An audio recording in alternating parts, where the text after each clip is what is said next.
Fala galera, sejam bem-vindos a mais um podcast da Our Body Papo e Saúde. Eu aqui com a minha parceira Priscila Cardoso. Oi gente, tudo bem? E hoje nosso convidado, Dr. Jaime Ogura. Dr. Jaime, seja bem-vindo. Reinaldo, obrigado pelo convite. Priscila, obrigado.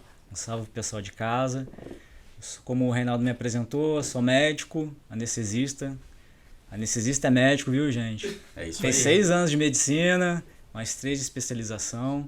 Né? Então, no total, são 9 anos estudando e dedicado, né, à medicina, à área da saúde. Né?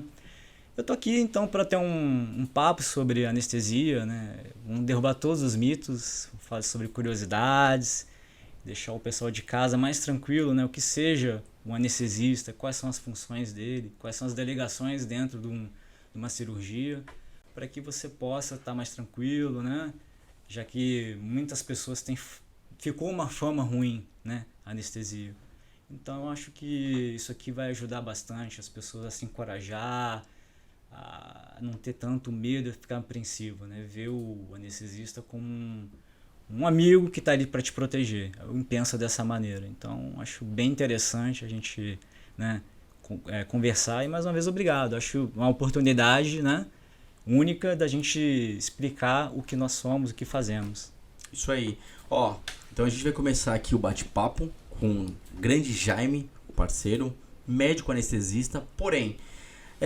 só para explicar, o podcast da Our Body, a gente traz algumas especialidades médicas, né? E a gente começou a analisar que geralmente as pessoas não dão a devida importância para o anestesista.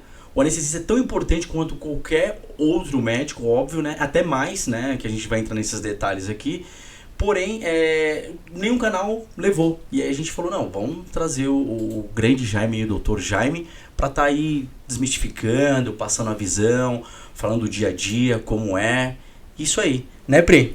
É isso. Hoje o Dr. Jaime vai explicar pra gente, vai falar um pouquinho do atual trabalho dele, onde ele está no momento, e a importância do sucesso de uma cirurgia, que depende muito do anestesista.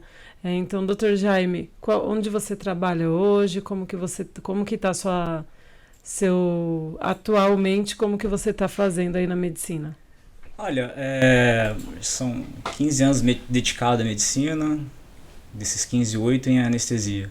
Então já percorri bastante, né, o caminho, e já trabalhei em diversos hospitais, em diversos, vamos dizer, nichos diferentes, mercados diferentes.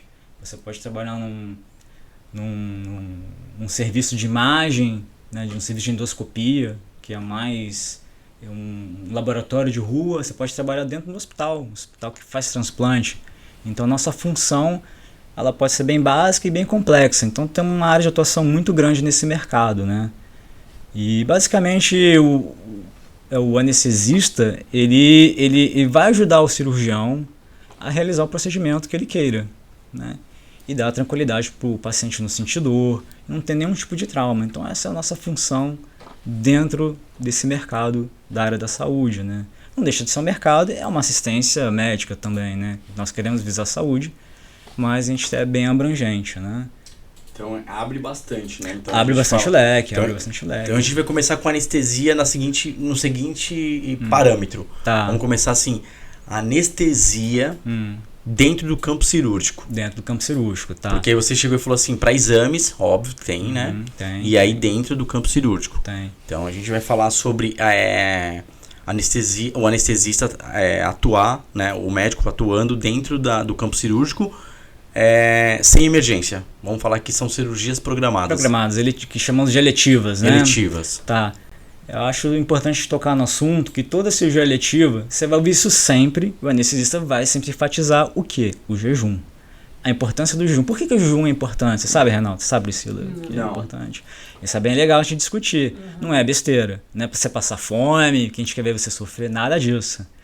É porque, assim, como é uma cirurgia programada, então a gente dá para colher alguns exames, né? A gente vai fazer uma avaliação pré-anestésica, a gente vai identificar se você tem alguns possíveis problemas e exames, né, de acordo com algum tipo de doença que você tenha, né? Então vamos começar a estratificar em que perfil você se encaixa, ver o risco-benefício daquele momento da cirurgia. Então a gente consegue programar, né? E por que o jejum é importante? porque você tem que estar com o estômago cheio, né? Você vai se programar para fazer uma cirurgia, provavelmente você vai estar sedado, você pode ter uma depressão, né? Você pode deprimir, vamos dizer assim, a ponto de que aquele conteúdo, se estiver muito cheio dentro do estômago, aquele conteúdo refluir e você regurgitar e parar no pulmão, né? Então é uma situação muito trágica. Então você fazer um jejum de sólidos e líquido, que isso é importante, as pessoas acham que é só apenas comer. Não, beber também, né? Isso vai diminuir que haja essa chance, né? Porque é uma consequência extremamente ruim e muitas vezes fatal, né? Uma pneumonia por broncoaspiração realmente é terrível. É chamada intercorrência. É uma intercorrência. Então, para a gente diminuir esse risco, verificou-se que você tem que esperar 8 horas para o estômago conseguir esvaziar esse conteúdo. Para que se aconteça algum tipo de problema, você minimizar esse risco, né? E preservar a sua saúde e sua integridade.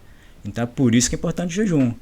Esse é o momento que você tem que falar para o anestesista qual foi a sua última hora da refeição e a última hora que bebeu.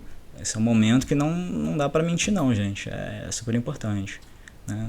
Tipos de anestesia que a gente vai abrir dentro do campo cirúrgico, tá? Tá. A gente não vai falar ainda do protocolo de outros lugares. O protocolo que a gente fala assim, laboratorial, tipo, exames, não. A gente vai falar... Estética também. A gente vai falar sobre campo cirúrgico, procedimento. Quais tipos de anestesia são as mais utilizadas? Sim. Então tudo depende da indicação, qual é o tipo de cirurgia, né?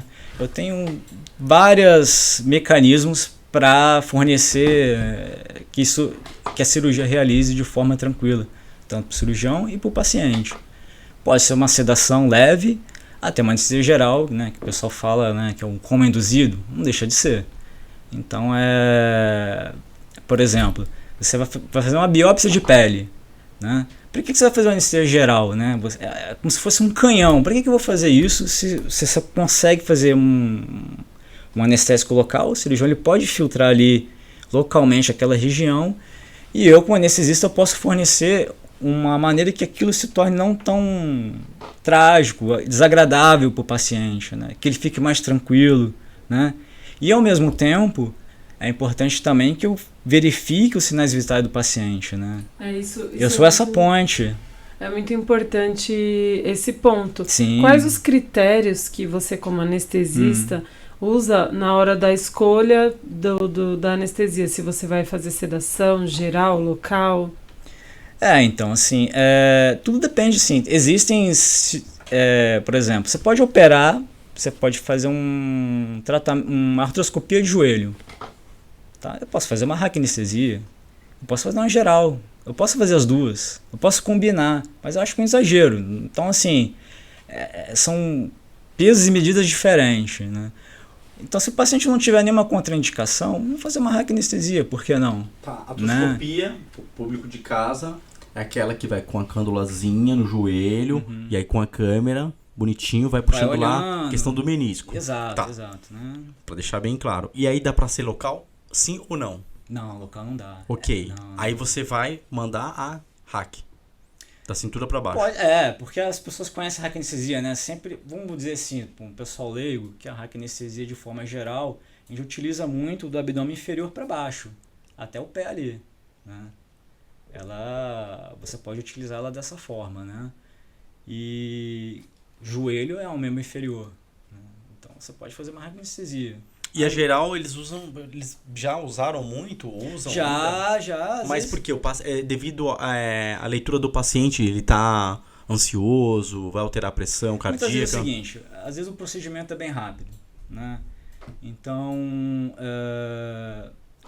a raquianestesia, quando eu faço essa técnica anestésica, eu tenho que programar mais ou menos um tempo, né? Ele vai fazer um bloqueio e você vai ficar bloqueado de acordo com a quantidade de anestésico que eu vou colocar na hack, né?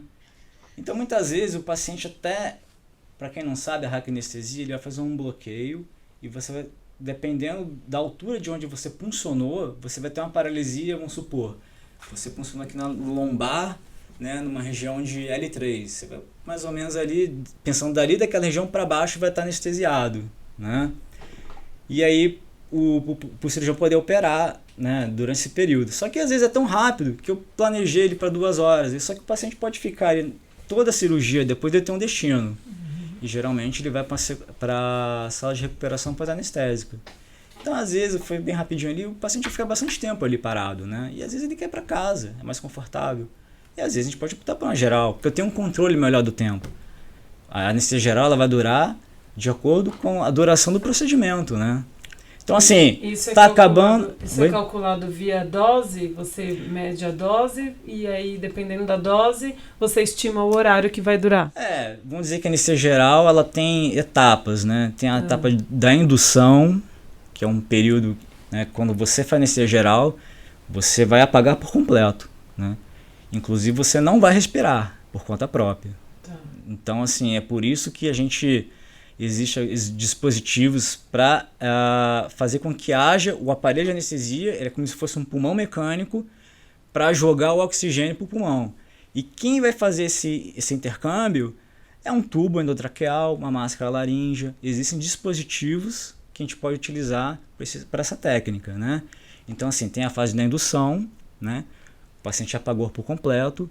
Vamos supor que eu fiz uma máscara laríngea nesse paciente, né? Então, o carrinho de anestesia vai fazer o papel do seu pulmão para troca gasosa, né? Porque quando você respira, você está trocando. Você tem oxigênio e jogando gás carbônico, não é isso? Isso. Então, o carrinho de anestesia vai fazer esse papel, né? E aí a gente tem a fase de manutenção, que a gente pode usar tanto anestésicos inalatórios quanto venosos, tá? Ou a gente pode misturar, combinar os dois. Aí uma preferência do anestesista.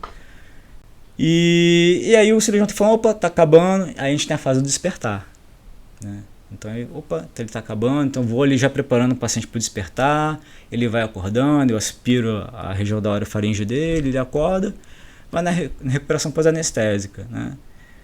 Então eu não preciso esperar um timing, de repente, de uma hack que o procedimento acabou muito rapidinho, sei lá, durou 20 minutos o procedimento, só que eu calculei mais ou menos 2 horas, então ele vai ficar ali 1h30 ali, né, até a função motora começar a voltar, né? Então, porque você tem uma paralisia completa, né, motora, e aí o reverso é o quê? Você começa a movimentar.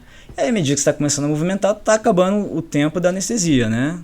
Eu vou falar assim, comigo, né? Tipo, sim, com o público de casa, eu vou falar certo. sobre mim. Eu sou medroso, sou um cara bunda mole pra questão cirúrgica de medicina, médicos, né?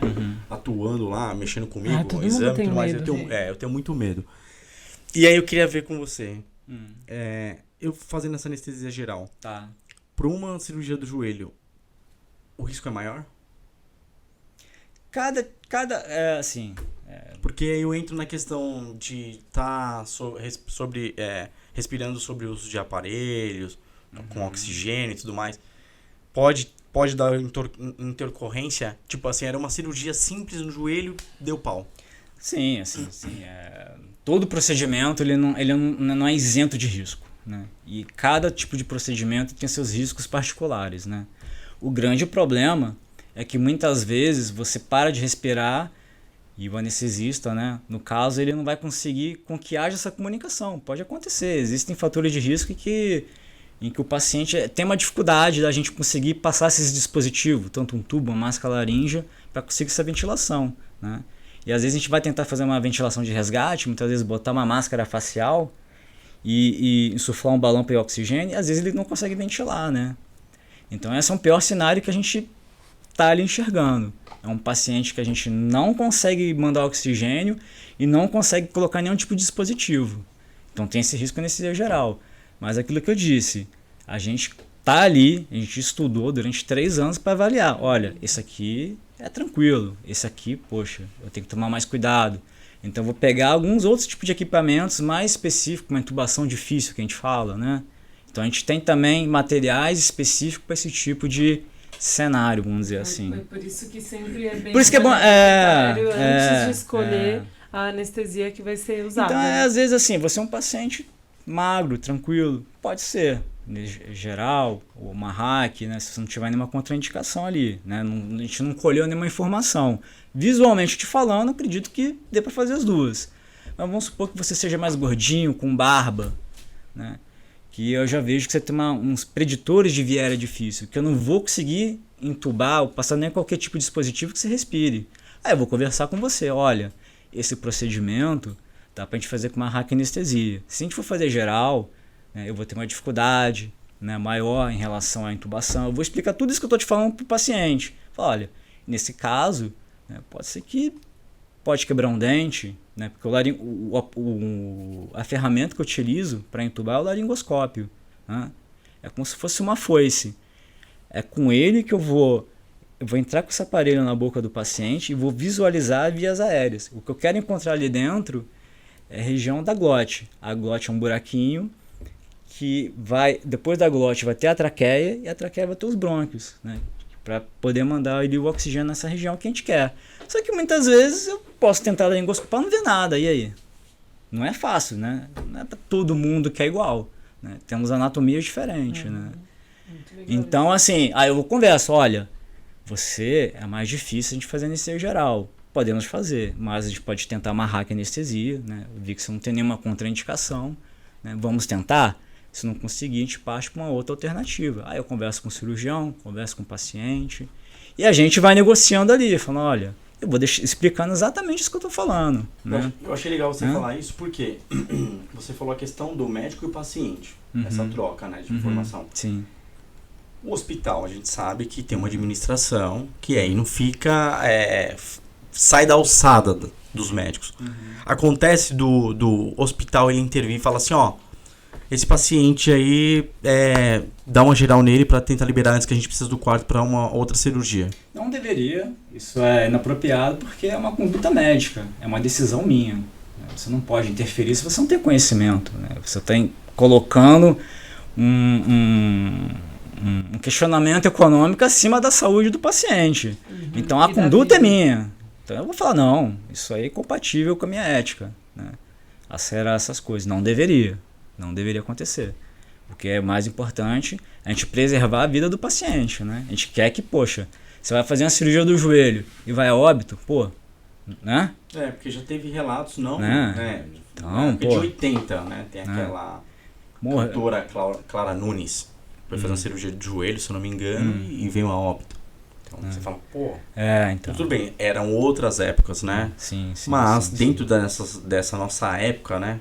Que a medicina já avançou muito, a gente também tem essa questão dos convênios, né? Sim. Então, tem que girar. Não, mas você tocou um ponto importante, né, Reinaldo? Que é esse avanço médico. Né? Talvez a anestesia ela ficou ali obscura pelo passado dela, porque é uma especialidade recente, né? Vamos dizer assim, visualizando a medicina no geral. E assim, os equipamentos que nós temos hoje, né? Do que você vê 40 anos atrás é recente, né?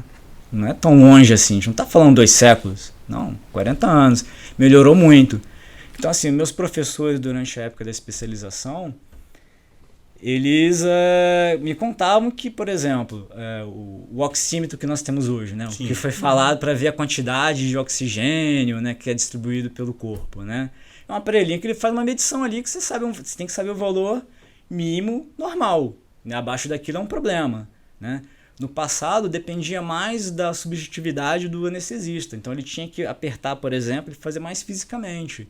Então dependia da experiência dele, ele via o preenchimento de capilar, né, periférico, então ele dependia muito desse feeling dele. E o oxímetro virou uma tendência forte depois da pandemia, né? O tempo todo, né? Hoje tem no relógio, pô. O próprio relógio. Antigamente nem tinha. Antes de você entrar na pergunta, que a Priscila vai entrar na pergunta aí. Vamos lá, pô. Só que aí a gente vai dentro desse segmento que eu queria falar. Porque, pode fazer a pergunta, Pri. Vai lá. Não, porque você falou do tempo, de 40 anos atrás, e tem uma crença, eu não sei, eu até tenho um histórico na família sobre paralisia pós-anestesia raquidiana. Isso. Existiu isso? Existe ainda? É mito? Pode ser um evento, pode ser, porque a raquianestesia você vai bloquear a gente vai perfurar ali a dura mata, a gente quer achar um espaço chamado subaracnoide, que ali se encontra o líquor, né? que faz parte ali da região da meninge, que faz a comunicação, né, com o cérebro. Então você está mexendo uma parte muito importante do corpo, né? Então você pode sim lesar essa região, dependendo das múltiplas picadas, ou injetar uma coisa errada, né, que não é devido, né? Ou de repente fazer uma infecção, porque a técnica da raquianestesia, ela é asséptica, né? Então você tem que fazer uma asepsia no paciente, né? Todo o meu material esterilizado, né? Então, se tiver um risco de contaminação, imagina, passar no líquido, faz meningite, né? O líquido ele tem que estar clarinho, limpo, né? Dessa forma que, vamos dizer assim, que é o normal dele. Então, é uma parte bem sensível, importante, né? Quando a gente fala sistema nervoso, cabeça, né? As pessoas já ficam um pouco com medo. Pode ser, mas tem N causa. Não dá para dizer que foi aquilo, mas pode acontecer, né? Eu não sei se isso foi a causa. Que às vezes um mau posicionamento, imagina, você está bloqueado, você não sente dor, não tem sensibilidade e você tem a perda motora. Se você for colocado numa posição, né, inadequada, que está comprimindo um nervo, por exemplo, não é? E você ficou bastante tempo naquela posição, você não está sentindo, está bloqueado, você concorda? Mas aí na hora que você começa a sentir, você vai falar, caramba, cara, tem uma coisa esquisita. Então você lesou o nervo por mau posicionamento, né? Não foi diretamente anestesia. Então você perguntou, pode ser? Pode ser. É exclusivamente dela nesse caso? Não é. Então a gente tem que averiguar o que está acontecendo, né? Pode ser um mau posicionamento, uma tração, né? O colega do outro lado tracionou, lesou. Então, é porque você não está sentindo, né?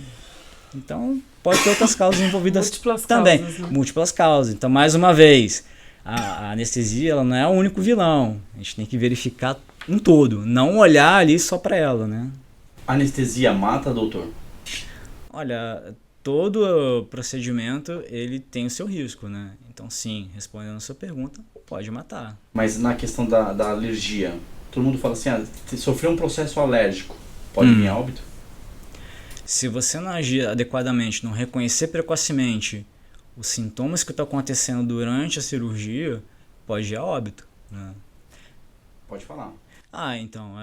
Então é importante você sempre estar ali acompanhando, né? Você faz uma medicação, o paciente começa a ficar taquicárdico, você já começa a enxergar ali que tenha, né? O grande perigo da alergia, de imediato, o que é? Fechamento da glote, a pessoa não consegue respirar. Se ela tiver anestesia geral, vamos dizer que ela está protegida, porque a via aérea dela já está ali, né, sendo respirada pelo ventilador. Agora imagina numa sedação, né, vamos supor que o paciente vai fazer voltar de novo para o joelho, né, exemplificando, fez uma raquianestesia com sedação. Aí eu fui fazer a medicação, o paciente já negou, a gente colhe um histórico antes, né, perguntando se ele tem algum histórico de alergia. Ele negou, mas também ele desconhece, né, não sabe todas as medicações. De repente você faz uma medicação, você já tem que estar atento ali. De repente aumentou a frequência cardíaca, né? O paciente já começa a ficar ali incomodado, e aí você tem que agir o quanto antes, né? Então o grande problema da alergia de imediato é exatamente isso, fechar a glote e não conseguir respirar. Então você tem que tirar desse momento. Se você comer bola, sim, pode morrer. Anestesia local também? Pode matar? Pode. Sim ou não? Pode matar. Dentista, o cara foi fazer um local ali, pode? Pode matar, porque fechar glote, alergia. Pode ter uma reação alérgica ao anestésico. É bem difícil. Existem medicações que a gente sabe que é mais propensa a dar alergia, mas pode sim uma pessoa ter uma alergia a um anestésico local. Agora, o que a gente tem que saber também é o seguinte: tem uma dose máxima, né, que a gente chama de dose tóxica, que passou daquilo já começa a ficar perigoso, né? O anestésico local ele começa a infiltrar demais, ele começa a intoxicar, e aquilo pode parar no coração e ter uma parada cardíaca. Ele pode morrer sim com anestésico local. Então tem que ter esse conhecimento de calcular a dose, né? Quando você vai fazer a anestesia local, é sempre bom você checar se não pegou um vasinho, porque se cair na corrente sanguínea, né, vai ser mais rápido o anestésico se espalhar pelo corpo, entendeu? Então você tem que ter todo esse cuidado, sim. Pode matar. Muito perigoso. É bem raro acontecer, é bem raro, mas já que se perguntou, Pode acontecer. Não querendo deixar o O de público com casa, medo. em pânico, mas... É que, assim, é que nem uma bula de remédio. Se você lê ali uma dipirona, você fala, não vou tomar, pô. Né? Verdade. Tem uma série de riscos. Porque você falou de alergia e aí falou da dosagem. Então, alergia pode ser que tenha, mas a pessoa, ela pode ser controlada É tipo assim, um exemplo.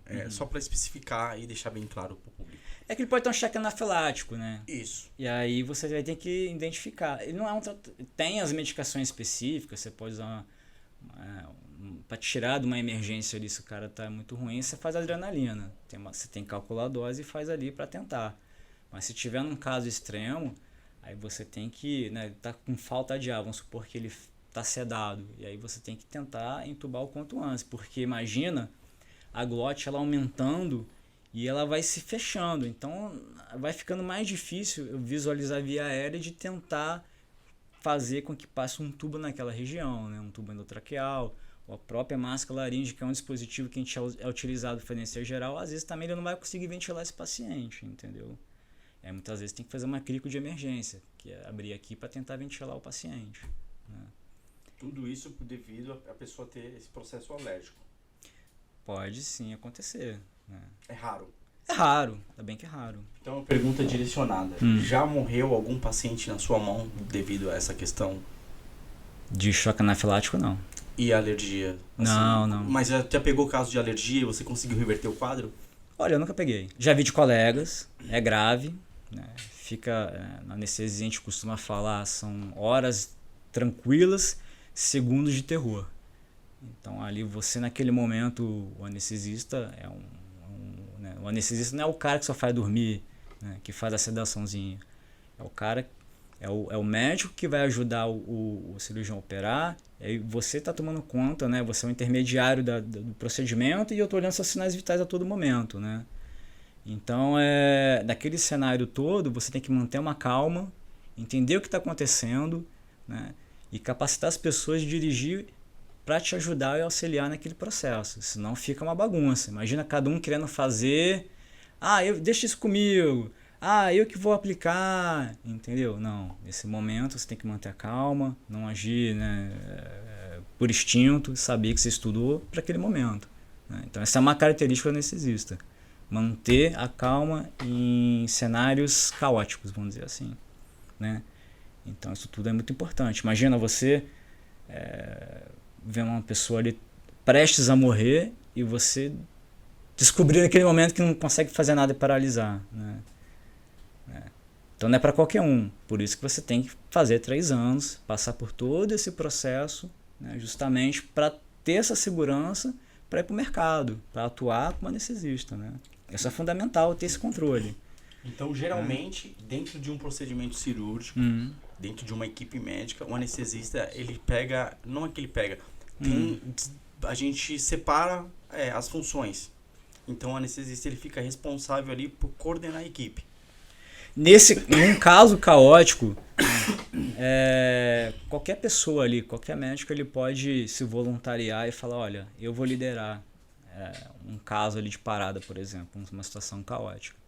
Mas, nesse caso, né, no centro cirúrgico é escolhido o anestesista, justamente porque eu sou a pessoa que eu vou estar tendo um controle maior do seu batimento cardíaco, da sua pressão arterial. Então, a todo momento, eu estou tendo esses controles, esses parâmetros para saber se você está bem. Eu estou monitorizando você. Então, eu estou enxergando ali, né, imagina isso aqui, essa tela como se fosse um monitor. Ali ele vai me fornecer dados se está tudo bem. Né? Então, eu tenho essa função de vigília, vamos dizer assim. Né?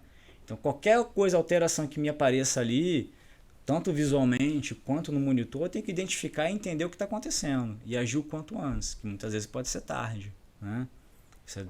Então você pode prevenir certas coisas, né? Só olhando e identificando esses problemas. E identificando esses problemas seria o quê? Entrar com mais, às vezes, medicações ou adrenalina para o paciente tentar voltar? Aí depende de quais são as complicações, né? Vamos supor que o paciente foi fazer uma cirurgia, uma apendicectomia, né, supurada lá. O cara demorou para operar, o cirurgião foi fazer, aquele conteúdo, o apêndice estourou, né? E o paciente estava todo séptico ali. Ele vai entrar em estado de choque, né? E muitos pacientes ele vai ter que utilizar drogas, né, que a gente chama de drogas vasoativas, para tentar fazer com que aquela pressão arterial aumente e para tentar espalhar melhor vamos dizer assim, o oxigênio pelos tecidos, né? Então eu vou fazer manobras para tentar estabilizar o paciente, né? Estabilizar significa o quê? Olhar sempre naquele quadro, se a pressão arterial está muito baixa, se está muito alta, eu tenho que manter um controle pressórico ok, né? Identificar se naquele momento ele entrou com, vamos dizer que ele estava com um ritmo sinusal normal no cardioscópio, um batimento normal, e daquilo virou uma arritmia, né? E se de repente aquilo ali virar uma arritmia em que precisa fazer uma cardioversão de repente? Então tem que estar atento àquilo ali, né? Quanto mais rápido agir precocemente, melhor a sobrevida do paciente, né? Então essa é a minha área de atuação ali nesse momento. Identificar esses possíveis problemas que esteja acontecendo, né? E sempre comunicando com o cirurgião o que está acontecendo também. Pô, aconteceu isso, aquilo. Então a gente vai conversando, né? Entendi. Doutor, o momento pós-anestesia, é verdade ou é mito que a pessoa não pode mexer a cabeça no pós-anestésico, porque senão ela vai ter uma dor de cabeça crônica? Legal essa pergunta, viu, Priscila? É uma pergunta pertinente, né? Muitas vezes você vai fazer amarrar, que a pessoa fala, pô, doutor, posso levantar a cabeça? É bem comum os mais antigos perguntarem. Por quê? Uma das características da dor de cabeça após uma punção, tanto de uma raquianestesia ou peridural também, quando o paciente ele está deitado, ele levanta, ele vai sentir essa dor de cabeça, né? E aí quando ele acaba deitando de novo, aquela dor de cabeça melhora. É uma característica da dor de cabeça pós-punção, tá? Agora, eu fiz uma raquianestesia no paciente, ele fala, posso levantar a cabeça? Pode.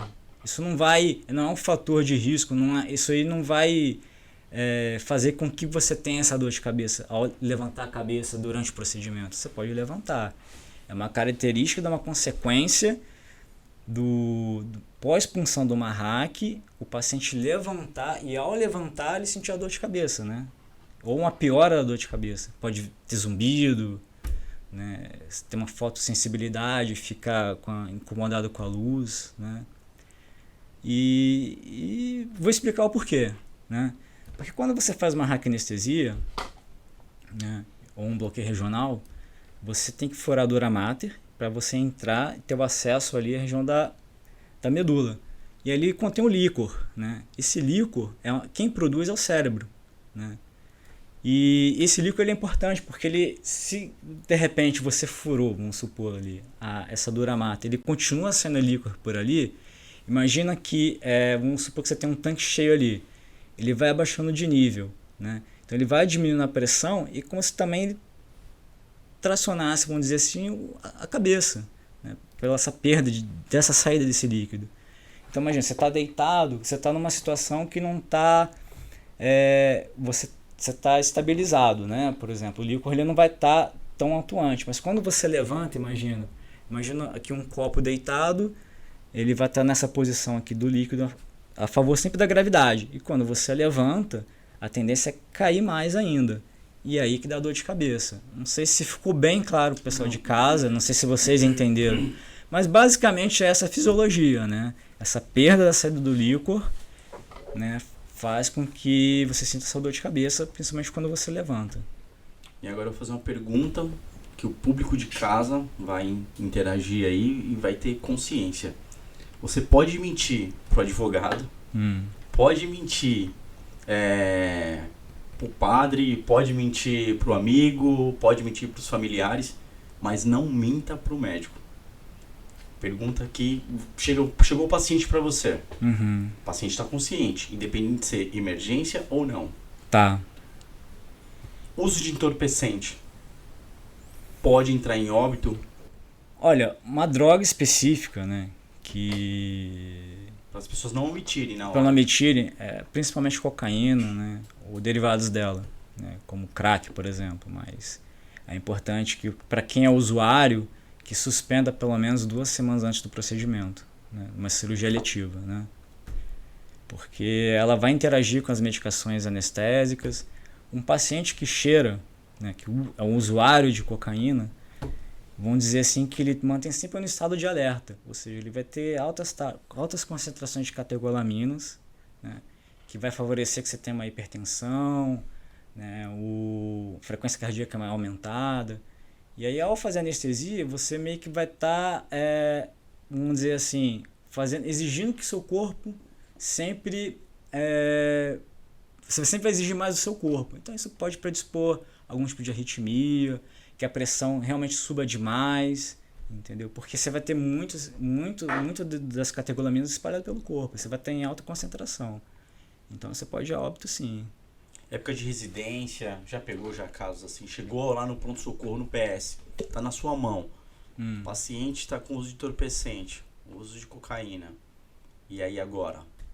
Então, se for um procedimento de emergência, ou seja, se você não agir agora, a chance dele morrer é imediata, se ele está usando ou não, já não importa. Não tem problema. O risco-benefício é a vida. Agora, uma cirurgia programada. Uma pessoa faz uma cirurgia plástica. Cirurgia plástica é uma cirurgia programada.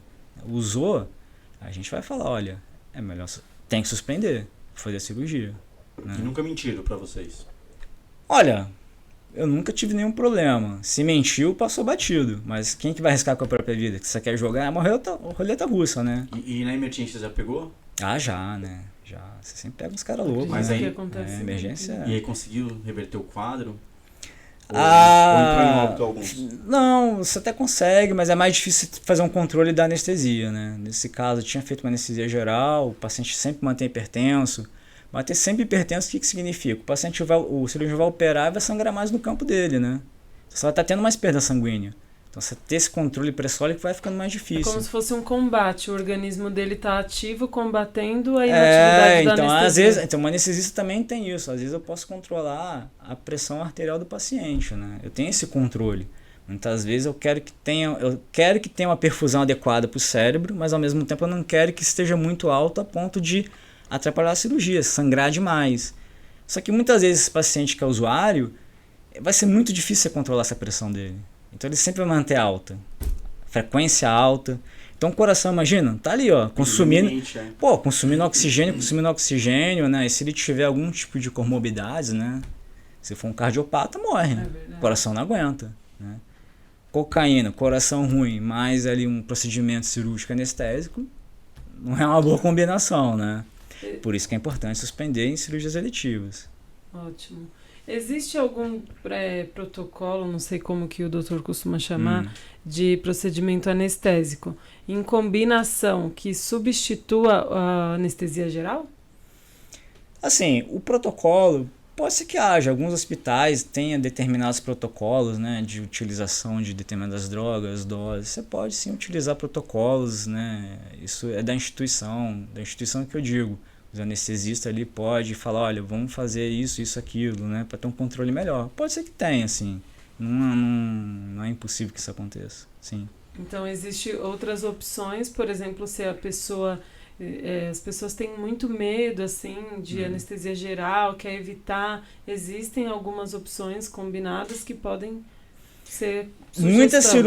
Muitas cirurgias vai ter que ser geral, não tem como fugir disso. Depende da cirurgia. Depende da cirurgia, sempre depende da cirurgia, né? Por exemplo, você vai operar a cabeça, não dá pra fazer hack, né? Não dá pra fazer local, tem que ser geral. Aí não tem jogo, né? Operou um ombro, dá pra fazer um bloqueio de nervo periférico, né? Uma sedação ou combinar anestesia geral com bloqueio. E esse bloqueio de nervo? O bloqueio de nervo, ele vai pegar uma estrutura que vai sair dessa região central e vai para a periferia. E aqui a gente, né, como se fossem ramificações nervosas ali. Então eu sei que, por exemplo, eu quero bloquear, você vai operar o cotovelo, por exemplo. Eu posso fazer um bloqueio do nervo axilar, por exemplo. Né, que a partir daqui de cima, daqui para baixo, ele vai estar bloqueado. Né, segue também a mesma questão do nível, né? Então você está aqui. Se eu tenho quero bloquear aqui para baixo, possivelmente vou ter que bloquear um nervo mais acima. E a gente vai identificar quais são esses nervos ali e fazer esse procedimento, né? E aí é combinado com o paciente também, porque se for um cara tranquilo, calmo, ok. Não tem. Pode Sim. ser que não vai haver intercorrência. Nesse caso é interessante, poderia fazer só anestesia geral. Nesse caso do bloqueio, é porque eu vou utilizar menos anestésicos. É muito legal para um controle da dor pós-operatório, né? Então isso é bem legal. Eu posso reduzir a quantidade de, vamos dizer assim, posso utilizar uma morfina no pós-operatório. A morfina também tem esses efeitos adversos. Então com esse bloqueio eu posso fazer sem abrir mão dessa medicação, porque eu não quero determinados efeitos dela. Apesar dela fazer um controle da dor, ela pode dar coceira, náuseas, né? Que é da própria medicação, não é uma reação alérgica. Pode ter pacientes que utilizam isso, falam, nossa, eu estou constipado, nauseado, né? Usei morfina, pode ser da morfina. Então fazendo esse bloqueio, pode ser que eu evite usar essas medicações, né? E ele ir embora para casa o quanto antes, né? Né? Uma coisa que eu acho interessante também saber, por exemplo, se a pessoa tem um hábito de vida mais tranquila e a outra pessoa ela já é mais estressada, uma pessoa mais hiperativa, isso reflete também no efeito da anestesia? Tipo assim, pós-anestésico, uma vai dormir mais do que a outra, vai durar mais tempo, menos tempo, dependendo se a pessoa é muito estressada ou mais calma? Olha, isso pode interferir, mas é difícil identificar, né? Às vezes a pessoa é super ansiosa, no pós ali tá super de boa. Tem umas que são de boa, no pós realmente é mais sensitiva à dor. É melhor se comunicar com o médico já avisando. Então é muito difícil falar, né? Esse perfil vai ser isso, né? Não é uma matemática, né? Não é uma matemática. Entendi. A pergunta agora. Anestesia e sedação. Explicando para o público de casa. Anestesia e sedação, como é feito, e as duas, como você mesmo mencionou, são anestesias. A sedação faz parte da anestesia, né? É um artifício que nós temos, né? Para deixar o paciente mais tranquilo. O propósito da sedação não é tanto um bloqueio da dor, né? É mais para deixar o paciente mais tranquilo, vamos dizer assim, né? Esse é o objetivo. Confortável. Mais confortável, isso, Priscila, mais confortável possível. Vamos supor que você vai fazer uma colonoscopia. Horrível, você vai ter que entrar com um aparelho ali no ânus, né? Então você vai fazer uma sedação, que a sedação pode ser leve, moderada, um pouco mais pesada. Nesse caso, como o estímulo é muito grande ali nessa região, a gente fala uma sedação mais pesada, você fica mais tranquilo, né? Para o colega endoscopista também conseguir fazer um procedimento, porque se você começa também a se movimentar e mexer, vai dificultar e demorar mais o procedimento. Quanto mais demora, maior os riscos de ter uma lesão, alguma consequência em relação ao próprio procedimento, entendeu? Então eu deixo mais tranquilo, nesse caso, para poder realizar esse tipo de procedimento. Tá, e essa sedação sendo mais forte, entra como geral. Ele apaga. Ele apaga, não é uma geral. Tá. Ele apaga, mas ele consegue respirar por conta própria. E dor? Você pode usar medicações que diminuam a dor. Mas o corpo dele tá sentindo a dor. Então. Tá mandando mensagem pro sistema neurológico? Tem, assim, então, a leve, vamos tentar explicar. A sedação leve, que a gente considera uma sedação leve? É o paciente tranquilo, ele está conversando e está acordado. Vai fazer um paciente que vai fazer uma ressonância magnética, ele é claustrofóbico. Aí você faz uma sedação leve, não precisa pesar, é só para o cara ficar tranquilo e fazer o exame. Uma sedação moderada, o paciente já está lá dormindo, mas se você chama, né, ele acorda. Essa é uma sedação moderada. Uma sedação profunda, ele vai reagir mais à dor. Você pode chamar o cara, ele não vai acordar, mas com um estímulo doloroso ele vai acordar, né? Então são essas três, vamos dizer assim, leve, moderado e pesado, que a gente divide em relação à sedação, né? E cada uma tem uma finalidade ali, né? Para cada caso, você utilizar esse tipo de artifício, vamos dizer assim, na anestesia. E as combinações, esse é mais um procedimento mais utilizado laboratorial, né, para exames. Exames mais simples, né? Exames mais simples. Que é só a sedação. Porém, a sedação ela entra em conjunto na questão de cirurgias. Também. Então você seda para depois você vir fazer anestesia geral, enfim, outras.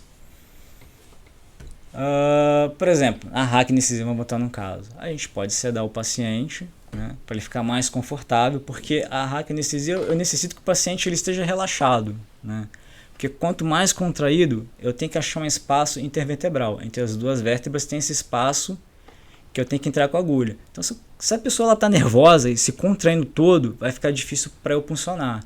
Então, você vai ali proporcionar ao paciente uma maneira que ele fique mais confortável, não sinta tantas picadas da agulha, para você conseguir também fazer o procedimento de forma mais tranquila, né? Então, esse é o objetivo da sedação, né? No caso, quando eu quero fazer uma hack, combinando com a hack anestesia.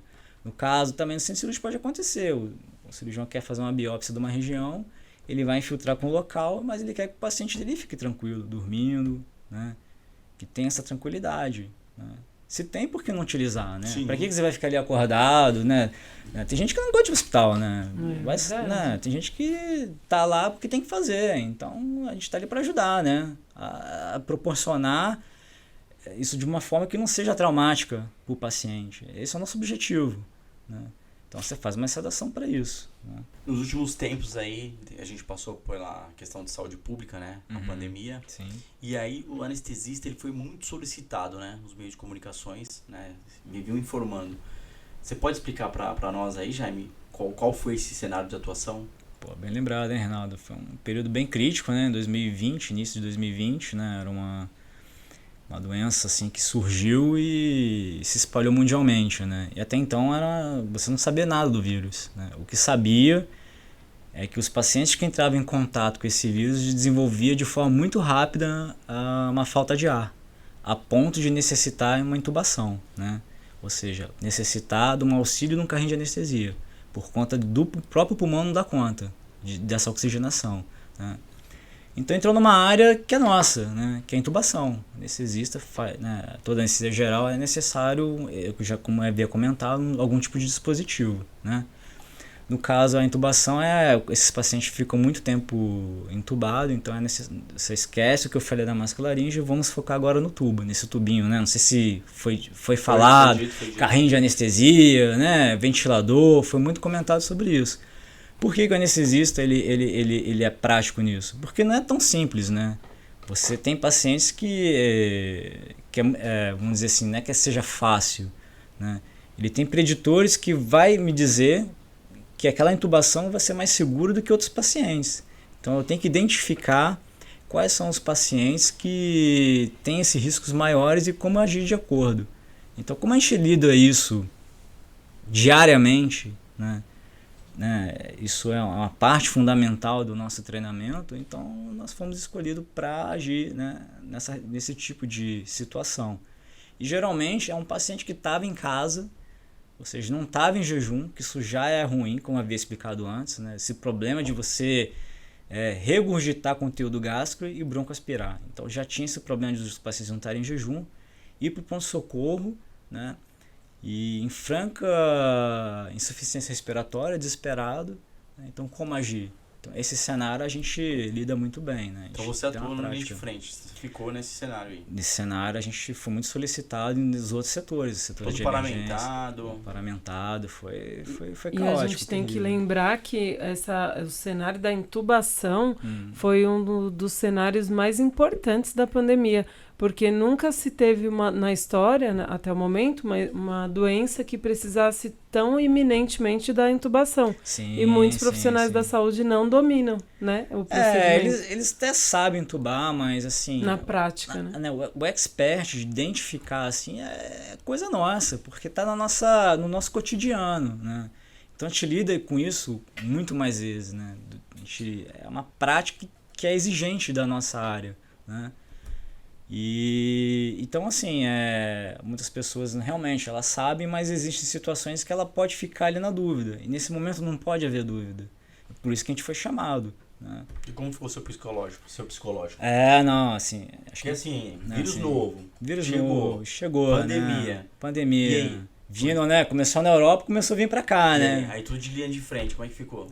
Você tinha que ter um psicológico bom, né? Acho que todo profissional de saúde, né? A galera da anestesia é mais calma, conseguiu manter a calma, então. Porque, assim, no caso da intubação, né? Assim, a gente já somos treinados para isso, né? Claro que esse momento também é um cenário que fugiu um pouco daquilo que era comum no meu dia a dia. Você tá paramentado, usando uma N95, uma máscara que te apertava, sufocava, usando aquele face shield que era de acrílico, pô, é ruim enxergar, embaça. Então também dificultou, né, meu trabalho. Quantas horas lá? Do quê?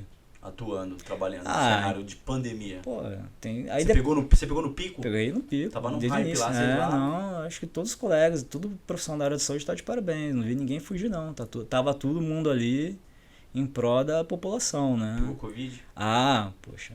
Né? A galera se contaminou na época? Olha, alguns colegas se contaminaram, sim, porque, né, pode haver um vírus, né, Sim. altamente contagioso E o contato constante, contato né? constante, né, do dia a dia, muita gente infectada, né, indo pro hospital, né, não se sabia muita coisa, né, a gente também não estava, assim, não é que a gente não estava preparado, é uma coisa inusitada. Sim. Quem que né, você fala, pô, justo agora vai ter uma pandemia na minha época, né? Quem que ia imaginar? A última pandemia Né? foi assim, no século Sei lá, passado, né? Faz tanto tempo, né? É de 50 e 50. Né? Mas e aí você passou batido na época? Se eu peguei naquela época? É. Olha, por incrível que pareça, eu não peguei nesse período. Eu peguei depois. Agora, início desse ano, eu peguei. E colegas de trabalho pegaram, mas conseguiu sobreviver, tranquilo? Não, eu não conheci nenhum óbito de colega, não. E agora, na questão hospitalar, lá na intubação, era 50-50 mesmo? Porque os números que chegavam para nós aqui na sociedade eram 50-50. Intubou, 50% de chance de óbito. Morria bastante no início, né? Porque exatamente em toda doença nova, assim, quem que vai morrer primeiro? Exatamente são aqueles mais debilitados, né? São esses que têm a chance maior de morrer. Mas a gente ouvia as notícias, eu tenho amigas, né, da enfermagem, médicos, e muitos comentavam isso, que as pessoas morriam por intubação errada. De alguns, né? Muita gente sendo intubada ao mesmo tempo e muito profissional que não dominava a técnica. Tem que dominar, porque não é uma situação, assim, é uma situação caótica, né? Imagina, você desesperado, não conseguindo respirar. Você vai estar ali se mexendo, tá inconsciente, quase lá desfalecendo, né? O que você faz, né? Você induz ali, se você não conseguir entubar. Então são preocupações que nós temos e controlamos muito bem, né? E também você já viu casos lá que o cara ficou tempos e tempos entubado e o cara conseguiu dar a volta por cima e tá aí. Sobreviveu. Tem muita gente que ficou meses ali. Meses? Meses. E o problema não é só durante, né? Depois também é um processo muito complicado, fazer fisioterapia respiratória, o cara sai bem ruim. Imagina, meses acamado, o cara tem que aprender a andar de novo, às vezes não consegue nem falar de tanto tempo entubado, aprender o pulmão fortalecer, né? Então, assim, não só durante o pós, né? Covid também é um tempo complicado, né? Quantas intubações, mais ou menos, você fazia por dia? Você chegou a fazer? Não, no início da residência até contava, né? Mas depois são tantos que já perdi, não, Nessa bastante. época aí da pandemia, tipo... Bastante, muitas, né? Muitas. Eu não digo que aumentou muito, né? Assim, geralmente eles chamavam, no hospital que eu trabalhava na época, eles chamavam só se realmente precisasse. Muitas vezes tem colegas lá que dava conta, ok. Mas tem alguns assim que o cara fala, poxa, você não encara não. É melhor chamar lá algum anestesista para ajudar, né? É bem comum eles chamarem a gente. Mas tem muita gente que sabe fazer, né? Quem trabalha no pronto-socorro tem que saber. Sim. Tem que saber. Não sabe ou... não saber, pô, ali é um lugar que sempre vai achar alguém muito ruim, né? Então o cara tem que saber. Mas é isso que eu te falo. Nós somos... mais preparado, nós temos mais tempo de experiência, né? Mais tempo praticando do que, por exemplo, um cara que está no pronto-socorro, né? Exatamente. Que faz parte da nossa rotina, por isso que a gente sabe melhor. Sem desmerecer, né, as pessoas que estão ali. Sim, cada um de uma forma geral. Atuando melhor no seu setor. Ele tem características que são melhores do que eu que trabalho, né, no centro cirúrgico, né? Então, assim, por aí vai. Tá, e aí conta pra gente aí, Jaime, algum caso que você pegou mais bizarro nesses anos de atuação aí como anestesista? Bizarro? Galera... Assim, falou, chegou um paciente inusitado, assim, né? Bom, assim, é muito comum, né?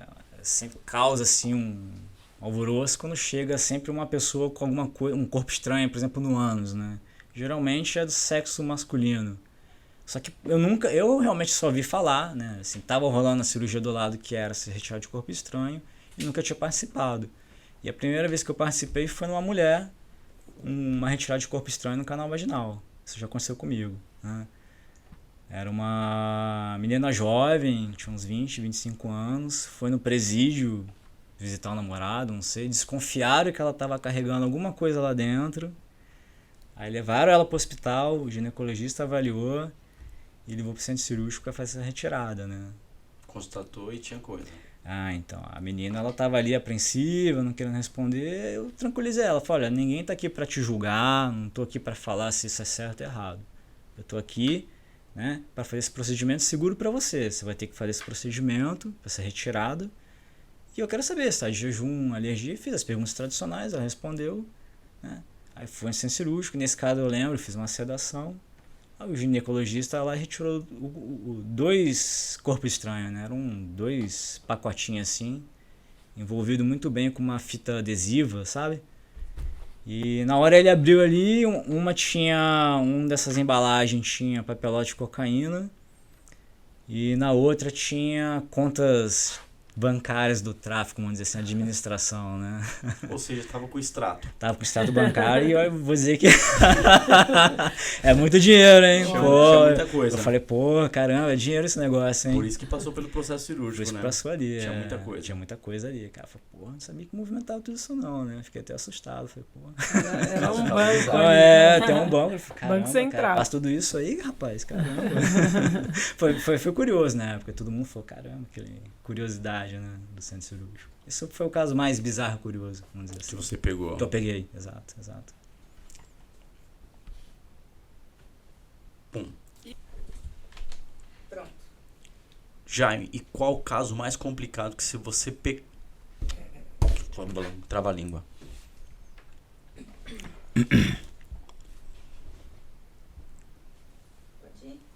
Jaime, e qual o caso mais complicado que você pegou? Caso mais complicado que eu peguei. Você pegou um bizarro e agora a gente vai querer saber aí do complicado. Olha, um complicado geralmente é quando você é de madrugada. Geralmente é um número reduzido de colegas, né? Então eu fui acionado de madrugada com uma cirurgia.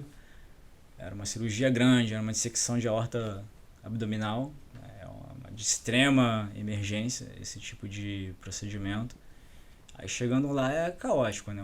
O paciente ainda estava consciente, mas ele estava já quase ali. Você sabia que se não agisse o quanto antes ele ia instabilizar, né? Esse paciente veio da casa dele, então ele estava, né, nesse caso, o jejum já não interessa mais, ele tinha comida, ou seja, você tem que considerar ele como um paciente de risco de broncoaspiração, né?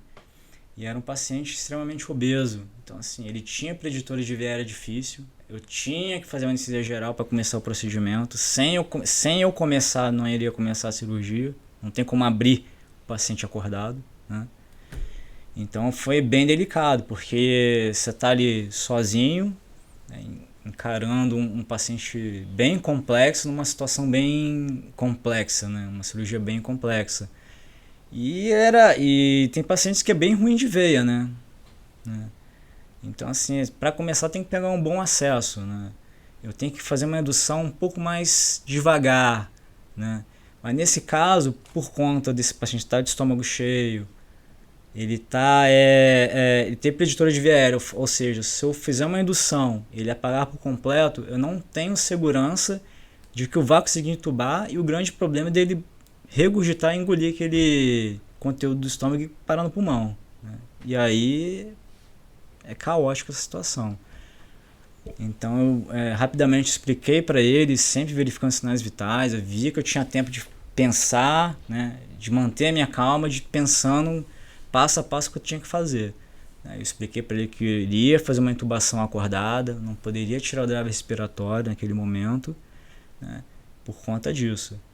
E aí tinha um broncofibroscópio lá no hospital, né, que é um dispositivo que ajuda, tipo uma câmerazinha que a gente passa para visualizar, né. Fiz uma sedação bem leve, e aí quando eu tive certeza que ele ia conseguir intubar, né, através dessa visualização desse aparelho, passei o tubo. E aí eu apaguei o cara, mas eu apaguei de uma forma também não muito pesada, porque ele já está numa situação que o corpo dele demanda, né? Ele já está numa situação muito crítica. Então se eu pesar na mão, ele pode parar ali e morrer. Então eu tinha que ter todos esses cuidados, né?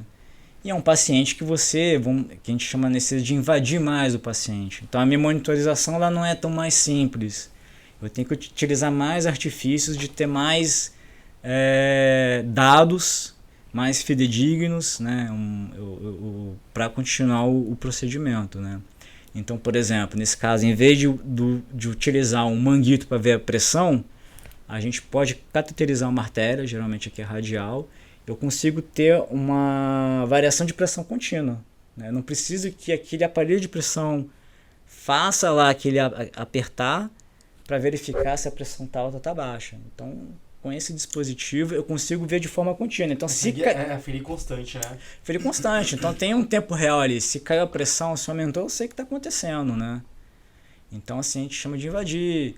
Aí depois aí o cirurgião vai lá e começa. A gente ele sedado, ele fica grog, então ele fica parado ali com a boca, ele não vai movimentar nem nada. Ele tá grog, mas tá consciente. Existem drogas, você pode deixar o cara grog, mas eu queria usar uma droga que eu conseguisse fazer uma analgesia que ele suportasse. Imagina, você colocar um pedaço de ferro na tua boca, né? Isso dá ânsia de vômito, dói, né? Então também eu queria que ele me ajudasse ali. Então eu tinha que ter essa troca ali, multa, imediata. Controlando os sinais vitais. Olhando o monitor. Você olhando ali, vendo se tá tudo ok, falando, fulano, tá tudo bem? Deixa eu olhar aqui. Vou passar um aparelho aqui agora. Respira, e não sei o quê. Então, aí quando eu me certifiquei, falei, opa, tô vendo ali, tô tranquilo. Aí já dá uma aliviada, né? Você conseguir. Como eu te disse, o tratamento dele é cirúrgico, mas enquanto eu não iniciar minha anestesia, não dá para dar continuidade ao tratamento. Exatamente. Entendeu? Então você tem essa pressão, as pessoas vão ali olhar para você e falar, vamos lá, tempo, né? Então tem uma pressão, né, em relação a você começar o quanto antes para a gente salvar a vida do paciente, né? Então nesse momento você tem que estar ali bem calmo, porque se você ficar ali, eu tenho tempo, será que eu consigo? E o que vai acontecer?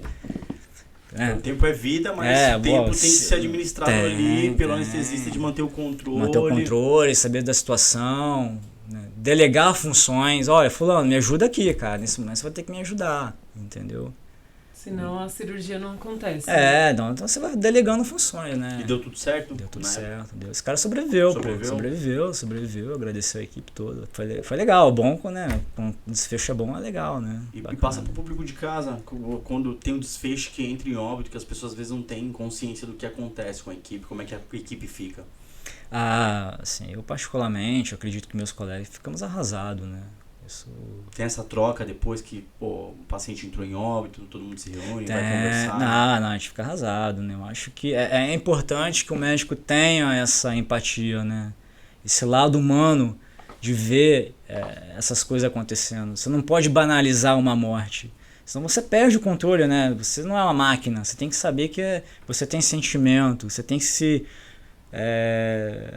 solidário com o caso de terceiros, né? Você tem que entender o quanto a família está arrasada, que se perdeu uma vida. Isso é super importante, né? Se você falar, cara, tô nem aí, então você deixou de ser humano, sei lá, você é um psicopata, né? Vamos dizer assim, né? Casos que, né, recentemente Sim. a gente viu, né, um caso polêmico aí não posso dizer que é um colega, mas ele formou nessa especialidade. Mas pelo que eu vi assim, de entrevistas, assim, que eu li da matéria, realmente parece que ele tinha um comportamento realmente muito estranho. Então você pode chegar a um ponto de, né, se você perder um pouco esse lado, você vai cometer essas atrocidades. Então é importante você ter, sim. Claro que é importante. E com essa atrocidade que ocorreu, né, num cenário... Sim. Né, um médico anestesista, né, que cometeu abuso aí numa paciente, mudou essa questão? Você já passou depois que aconteceu isso, você passou por algum episódio, foi fazer a cirurgia, o marido, olha, eu quero estar assistindo, na hora que ela for assim, sedada?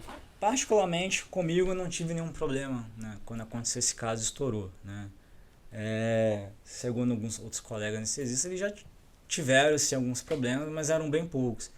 Eu imagino que a população ela entendeu que, né, é um caso particular. Eu acho que Foi também isolado ali. foi isolado. Eu acho que teve uma compreensão das pessoas de falar, pô, não é todo mundo que é assim, né? Pô, aqui na cidade pessoa que tá doente. é uma pessoa doente. As pessoas imaginam que quem faça isso realmente é um cara, né, lunático, né? Enfim, né? Que aquilo ali não é uma coisa de se esperar. Né? Então, assim, tiveram poucos casos, assim, eu não tive esse problema, né? E alguns colegas tiveram, mas depois disso... Normal. Eu acho que também as pessoas entenderam. Pô, a cidade de São Paulo tem cirurgia de domingo a domingo, né? Não é uma coisa corriqueira. É isolado. Né? Senão você ouviria noticiário todo dia. Né? Poxa, de domingo a domingo, tendo vários procedimentos, né? Então você vê que é... E outra, é uma equipe, né? Não é é uma equipe, não. Tá isolado ali a pessoa sozinha. A gente lida com isso todo dia, né? Essa convivência diária. Então as pessoas percebem quando uma pessoa tem um comportamento estranho, né? Inadequado durante ali, né? Então eu acredito que ele, no caso, já estava de olho, suspeitou, né? Ele não deve ter sido a primeira vez ali que ele fez aquilo. Né? Você vê que como é uma coisa que está muito fora do comum. Sim. Né? Ao ponto das pessoas ali realmente filmar, né, a ação. Porque já havia suspeitado, né? Entendeu? Com certeza. Sim. Então as pessoas de casa fiquem tranquilas. Não faz parte da nossa rotina esse tipo de coisa. Doutor Jaime, fazer uma pergunta aqui que algumas pessoas ficam meio receosas, né, na hora de fazer a cirurgia. Já chegou pra você alguns pacientes, né? Ô, doutor, porque tem aquela questão, quando ele tá sedado, ele fica meio grogue. Sim, e aí tem algumas substâncias que o cara começa a ficar, quando ele começa a voltar, ele fica entregando tudo, meio falante, né? E ele fala demais. Ele fala demais, sim. E aí a memória fica meio disturbada e ele vai entregando algumas coisas. Não sabe o que fala, fica confuso. E aí já chegou pacientes, independente, homem e mulher, falou, ó, quando eu estiver voltando, tenta me isolar, não deixa eu ficar com a família, não.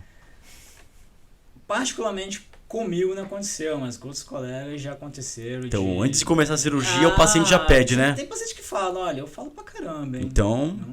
Não sai daqui não, né? Deixa passar o efeito. Deixa passar o efeito, Deixa eu passar o efeito da substância que eu vou estar aqui grogue entregando tudo. Exato, você não sabe da reação das pessoas, né? Perguntou, ele vai falar, porque ele não tá... Às vezes ele não pergunta nada, ele fala.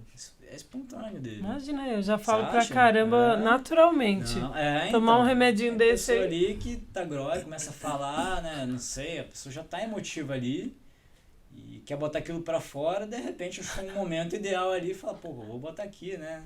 Os casais vendo esse podcast aqui vai falar, pô, vamos marcar a cirurgia. Marcar a cirurgia, eu vou ficar do lado, hein? Do lado ali, botar uma câmera escondida, né? Não, pô, gente, você não... Não, tem toda a ética. Acontece, mas tem uma ética, não pode sair dali. Se sair dali e prejudicou a pessoa, é realmente um problema, né? Porque aí o médico acaba sendo psicólogo ali, né? Que o cara tá grogue e entrega tudo. Fala, não, fica tranquilo, dorme um pouquinho aí que já passa. Dorme, não, a gente fala, não, Acredito dorme, que o médico não leva nem em consideração, não, né? nem No leva, momento da sabe o que cirurgia. acontece, faz parte do nosso cotidiano, né? Então, assim, às É vezes mais a gente uma curiosidade nossa, né? É mais curiosidade. Mas é isso que eu te falo, às vezes você nem pergunta, a pessoa fala, ela quer falar, né? Ela quer, sei lá, extravasar, ela achou o momento ali ideal dela da vida ali e vou falar, vou extravasar, ok. Só não pode sair dali. Mas acontece, pode acontecer. Pause. Aí. Gravando. Gemão, voltando lá no início do podcast, né? Como Sim. eu comentei. A gente achou muito importante trazer um anestesista para explicar, porque ninguém vai para o hospital, né, ou vai para algum consulta, enfim, para qualquer procedimento médico, falando, ó, eu quero ir lá para um anestesista, né, ou para tomar uma anestesia, né, Sim, geralmente é uma medicação, uma cirurgia, enfim.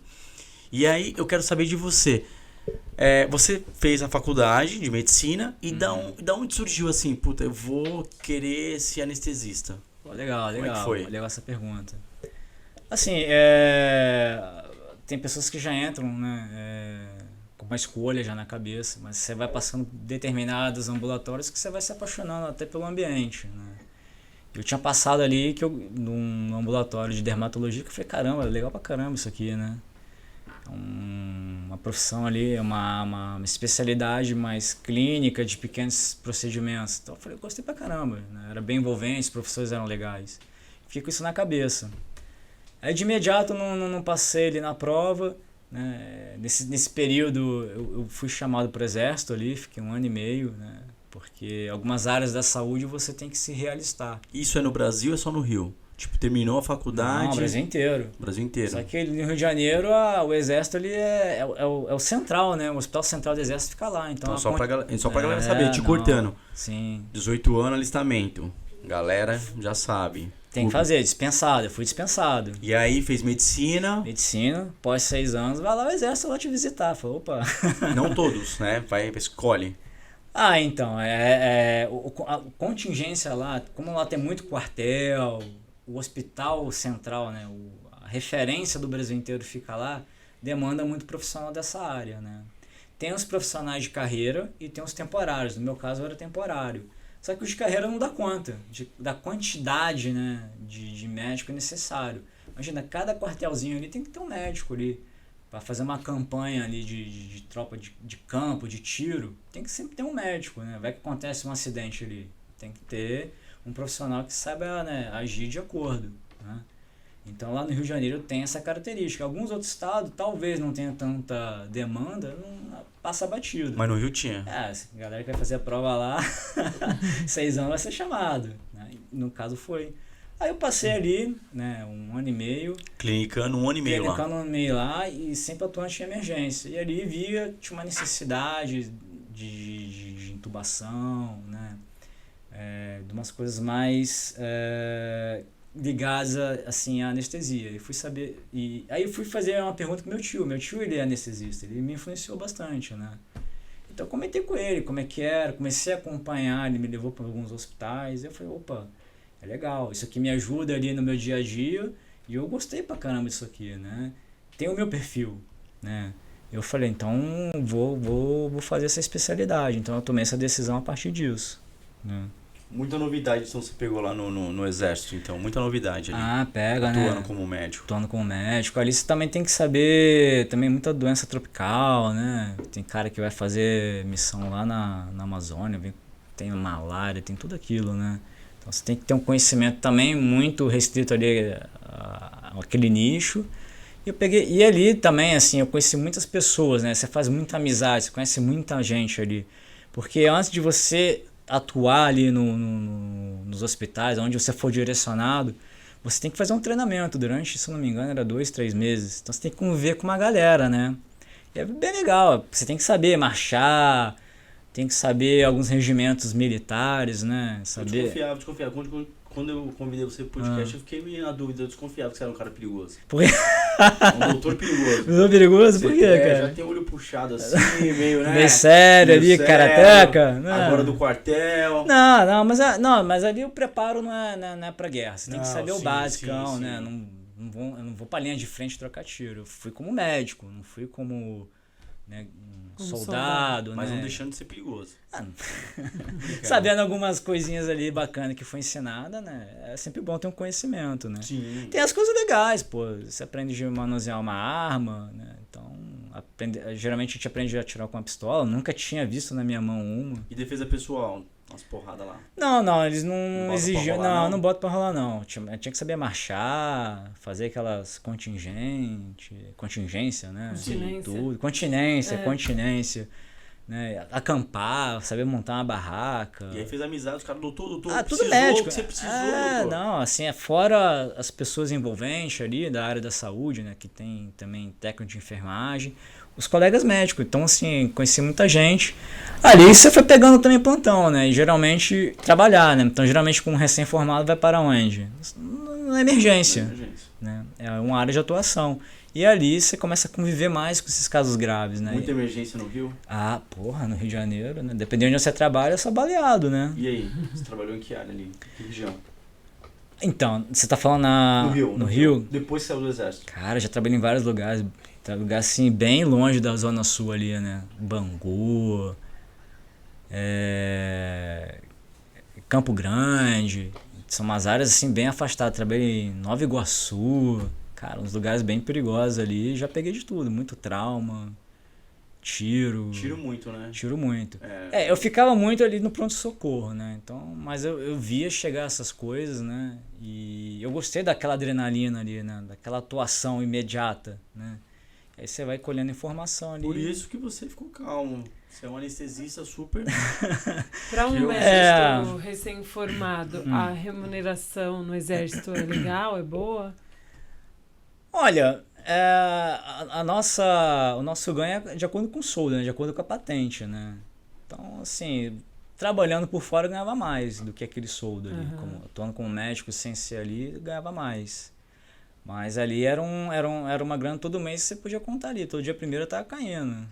O exército ali paga direitinho ali. Né? Aí tem ali, eles te dão ali eles chamam de soldo, se eu não me engano, né? Eles te dão uma ajuda para comprar lá o uniforme, né? Quando você passa de patente, né? Você entra como aspirante, depois você vira segundo tenente.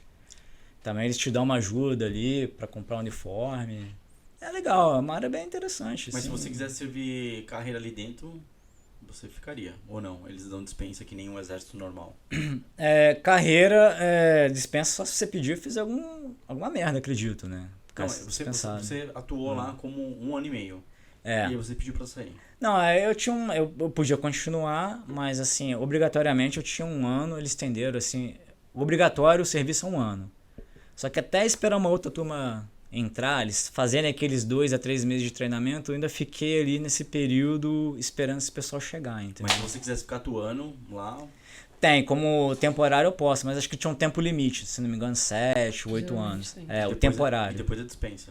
Aí é dispensado obrigatoriamente. Obrigatoriamente ser dispensado, por mais que se você queira. Aí se você quiser continuar, tem que prestar prova para fazer carreira. Entendi, tem a prova interna pra Tem a prova interna que você pode chegar ali a... E aí prestar carreira. Capitão, major... E aí se você aposentar. quis entrar pro mundo da adrenalina. Falou, vou pro PS, vou pros hospitais públicos. Vambora, né? Na época ali, molecão, né? Rio de Janeiro, conhecendo os hospitais. Aí você quer encarar, ver de tudo, Linha né? de frente. Parabéns. A gente fala parabéns, a gente brinca aqui, mas parabéns porque hoje a gente sabe que no campo da medicina é bem complicado, né? Você trabalhar atuando linha de frente. O que me chamou muita atenção, né? Porque quando você vê pela primeira vez, né? Isso não é natural meu. Foi uma coisa treinada, né? A minha área, a anestesia, ela te treina para você ter essa calma, né? Tem pessoas que pode ser natural esse estado, mas eu não sou assim. Então a primeira vez que vi um baleado, aquilo me chocou. E aí eu vi que os colegas que estavam atuando estavam bem calmos ali, sabendo o que fazer. Eu falei, caramba, eu quero ter isso para mim, né? Eu quero ter essa calma, eu quero saber o que eu estou fazendo, não quero me desesperar, né? Eu quero ajudar aquela pessoa a sobreviver. Exige isso, E exige isso. Então eu falei, poxa, é um perfil que eu me interessei, né? Legal. E aí, o meu tio, né, fui comentar com ele, fui acompanhando, eu falei, é isso aí. Fechou. É isso que eu vou fazer. O Geimão, e a outra questão é, qual o maior tempo de cirurgia que você já passou assim? Tipo, eu entrei numa sala cirúrgica e fiquei tantas horas. Olha, eu participei no estágio optativo de transplante hepático ali. São, acho que foram mais ou menos 16 horas ali, 16, 17 horas de procedimento ali. Nossa. Do início até o final. É bem grande. É uma das mais complexas que eu participei, é transplante hepático. E a dúvida que eu tenho, o cara tá lá, o médico atuando, processo cirúrgico, como faz necessidade fisiológica? Como é que fica pra coordenar isso daí? O cara fazer um xixizinho. 16 horas, 16 horas, 16 horas, 17 ali de pé, e como é que funciona? Assim, o ideal é você, né, você sempre estar presente ali, porque pode acontecer qualquer coisa nesse tipo de cirurgia, né? Mas tem momentos que a gente sabe que pode ser mais tranquilo, tem momentos que você tem que estar ali presente. Se for uma coisa rápida, né, você pode pedir para um colega olhar ali rapidinho, né, e você fazer a necessidade fisiológica. Mas quem está em campo, como ele está ali estéreo, atuando... Porque o anestesista, como ele não está em campo, isso também acho que é legal a gente falar, né? O cirurgião, quando ele vai entrar em campo, ele tem que estar estéreo, né? Porque ele não pode contaminar aquela região. Sim. Então ele está todo paramentado. Então imagina, para ele sair de campo, ele pode até sair, um colega pode ir lá, tá ali, ele pode ser o primeiro auxiliar até lá o principal, ele pode sair. Só que ele vai sair, vai ter que se escovar, se paramentar de novo para entrar, né? Então é mais complicado. Eu, como estou do outro lado do campo, não estou atuando ali, eu não preciso estar paramentado, né? Então isso facilita, né?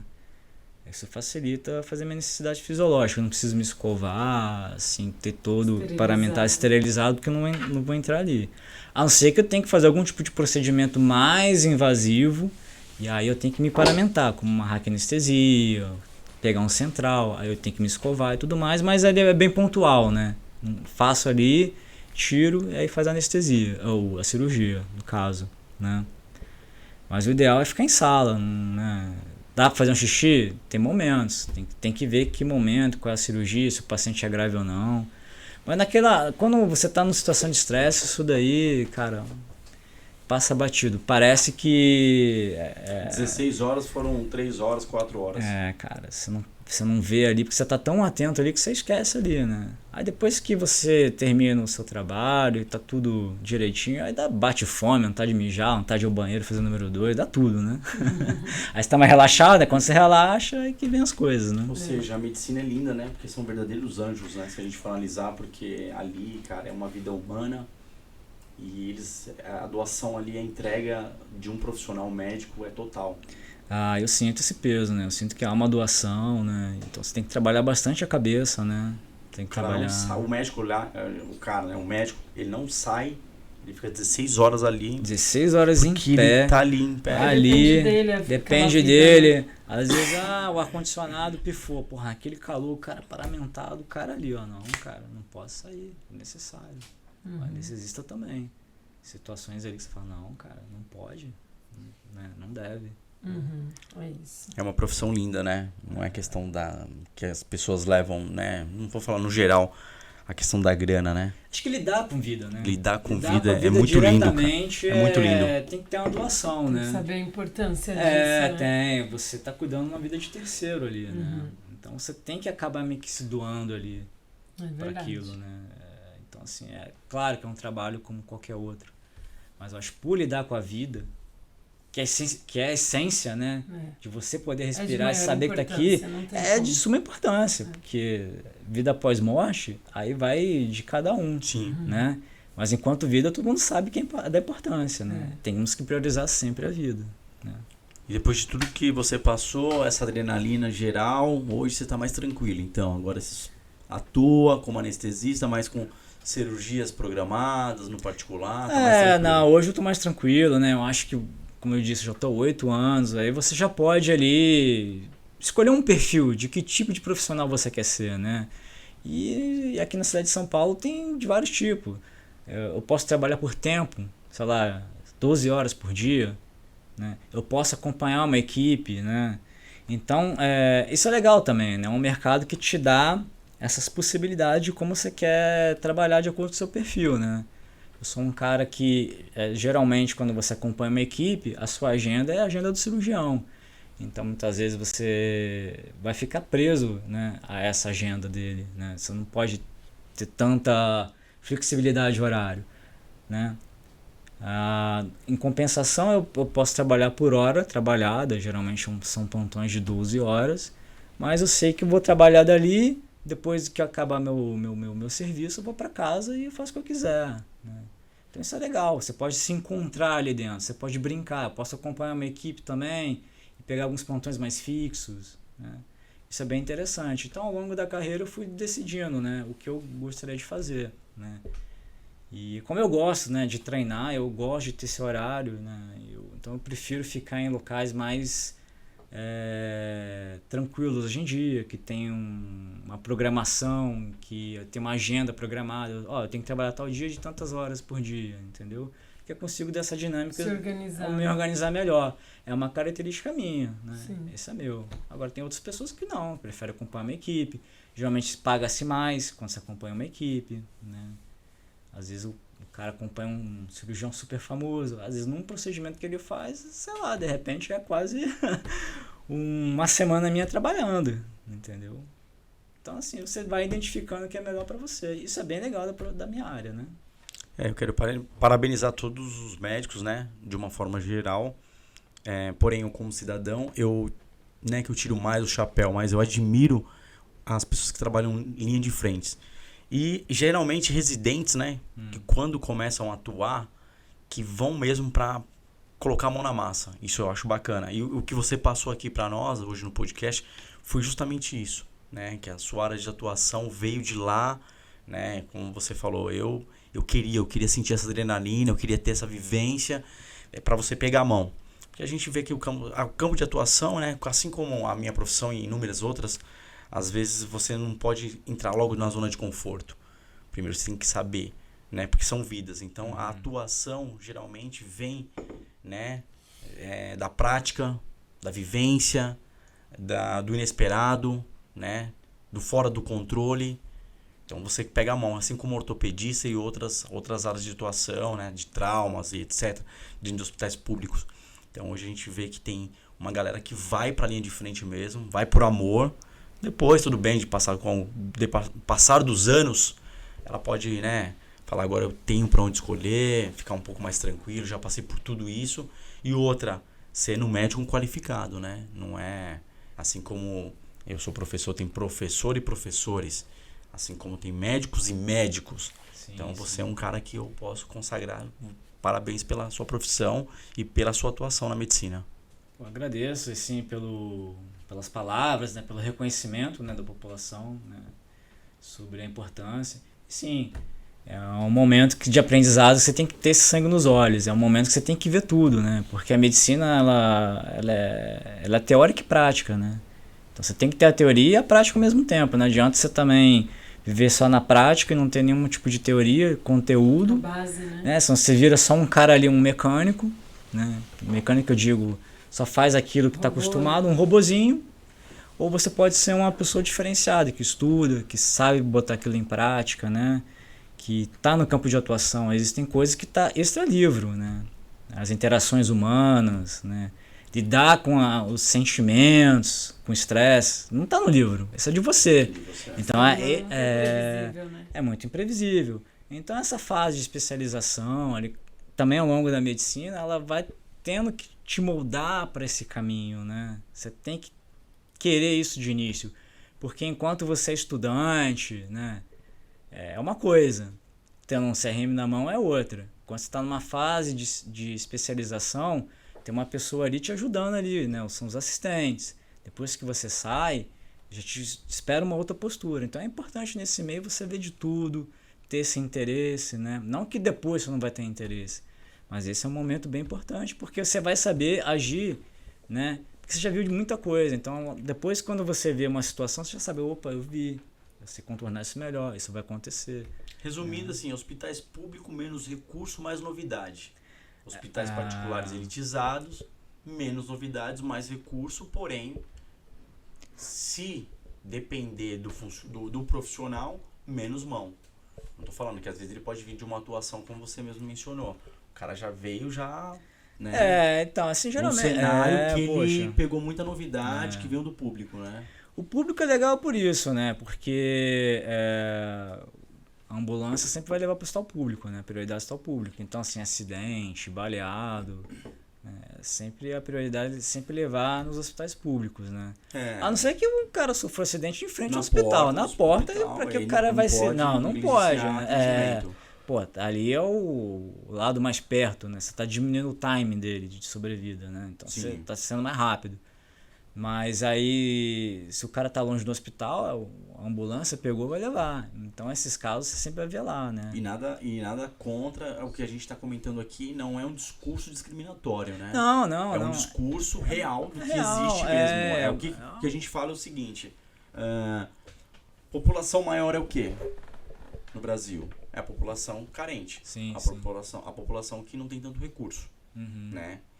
Algumas pessoas têm recursos melhores, pagam convênios, e tem pessoas que pagam ótimos convênios.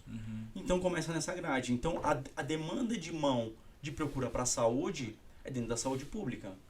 Então se a gente for analisar o recurso de novidades é mais precário e mais aparece mais nos hospitais públicos. É isso que eu quis dizer. Sim. E aí automaticamente quem estiver no campo de atuação ali vai pegar mais mão. Não é que seja... É porque público não é bom, né? Sim, não tem nada a ver sim. Ou que estejam pessoas fazendo experiência lá. Jamais. Jamais. A questão do recurso é interessante que você falou, né? Muitas vezes você pode estar acostumado com uma determinada tecnologia que você não vai encontrar em um hospital público. E aí, Sim. como é que você vai fazer? Então é sempre bom ver os dois lados Sim. das coisas, né? Você tem que ter interesse de saber trabalhar com o que você tem. E se o que você tem vai te fornecer o que você, uma tranquilidade para fazer uma cirurgia, né? E tudo mais. Então você tem que saber trabalhar com tudo. Então quanto mais coisas você vê, né? Mais você enriquece o conhecimento. Sim. E mais segurança você vai ter para fazer as suas coisas, né? E sabendo que ambos é em prol da vida. Sempre. Em prol da vida, sempre. Exato. Jaime, quer deixar seu contato? Quer dar um alô pro público de casa? Deixar aí seu conhecimento ou falar...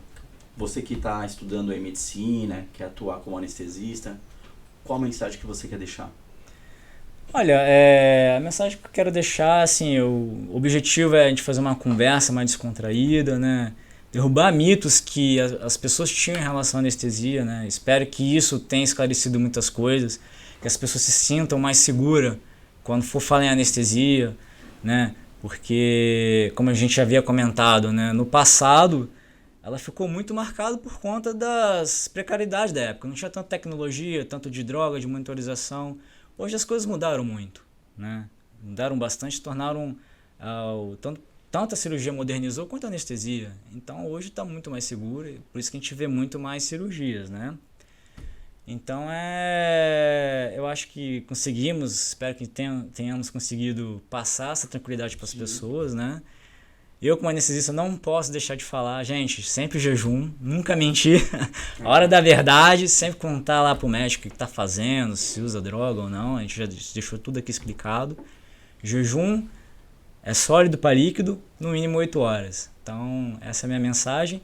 E para quem quer fazer anestesia especialidade, né, os médicos que querem se especializar, que tenham isso em mente. Se você gosta desse tipo de controle emocional, de querer pegar coisas, né, daquele cenário caótico e tentar ter esse controle, acho que é um perfil que você tem que se identificar já logo de cabeça, né? Se você tem isso, né, são 3 anos ali para praticar e você vai ver muita coisa. Então você vai ser seguro, né? Então acho que essa é a minha mensagem para os estudantes e para a população, do seu público leigo que queira conhecer mais sobre a área da saúde e agora nesse caso a anestesia. Bem bacana. Quer falar alguma coisa? Dr. Jaime, eu quero agradecer pela presença, primeiramente por ter aceito o convite do Rê, e agradecer pelos esclarecimentos. Aí eu acho que a gente fez tanta pergunta hoje que dava... Foi legal, tive que pensar aqui. Porque a gente sabe que a anestesia é uma área da medicina que ela fica meio em off, né? A gente sabe pouco, assim, a gente como leigos, né? Sim. A gente sabe de cada especialidade, e dessa a gente sabe bem pouco. Fica meio obscuro, né? Fica meio obscuro. Nas sombras, parece, né? Exatamente. Você tem razão, Priscila. Então... Por isso que foi bem importante a gente esclarecer, você tocar nesses assuntos, né? Para tranquilizar a população, no modo geral. Desmistificar um pouco, né? Desmistificar um pouco. Então... Saber que hoje o cenário mudou. Que tá tudo muito mais seguro. Né? Que bom. E foi muito bom esclarecer isso, até pra gente, né, Rê? E eu imagino que pro público aí de casa também tenha ficado um conteúdo bastante esclarecedor mesmo. Obrigada, viu? Obrigado pelo convite, adorei a conversa. E se tiver depois dúvidas, envie para mim. Então, assim, eu tenho um Instagram, é Jaime Ogura. O Jaime é com Y, Ogura, O-G-U-R-A. Então, se alguém tiver alguma pergunta, entra lá, se eu puder eu respondo. Só falar com o Dr. Jaime. É isso aí. Obrigado, gente. Jaime Ogura, obrigado, doutor. Eu que agradeço. E antes de mais nada, galera, antes de finalizar, vai lá, inscrevam-se no canal, deixe seu like e compartilhem. E ativa o sininho. Sempre ativando o sininho. Dr. Jaime, mais uma vez... Muito obrigado mesmo. Obrigado. Foi show de bola. Obrigado. Mais uma vez. Obrigado. Valeu. E é isso aí, galera. Finalizamos mais um podcast da Our Body Papo Saúde. Valeu. Até a próxima.